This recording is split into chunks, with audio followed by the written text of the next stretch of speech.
something terrible is going to happen. We don't know exactly when or exactly where, but we know it's going to be an attack on a scale that we've never seen before.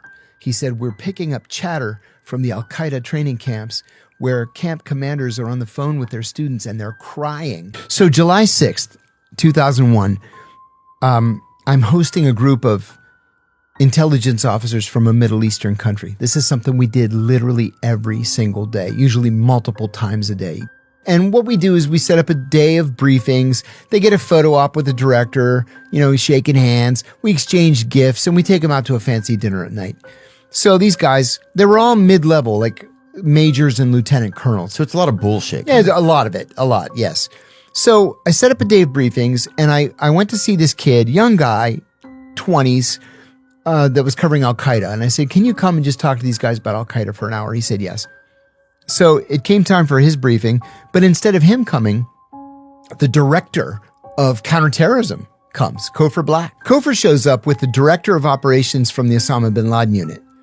And I jumped up. I was like, oh, gentlemen, I said, this is Cofer Black. He's the director of counterterrorism for the entire American intelligence community. And you were working in counterterrorism at the time. Got it.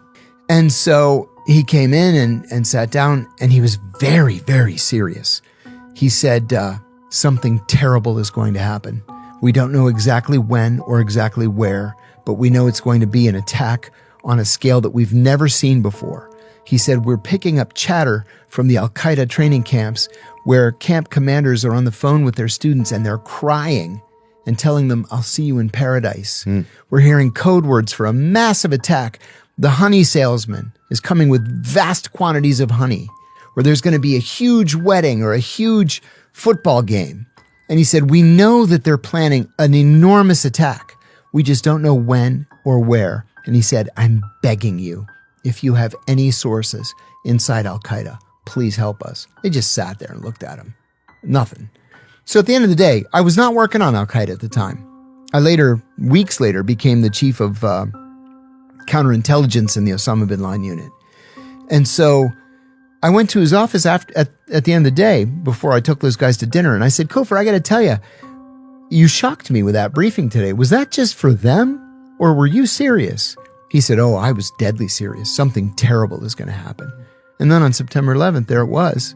He and I were supposed to go to the White House that morning. We had a meeting with Condoleezza Rice, who was the national security advisor at the time, on an issue that's so stupid now, I'm almost embarrassed to tell you what it is. It was about a book that was being printed by the government printing office, this minor governmental agency called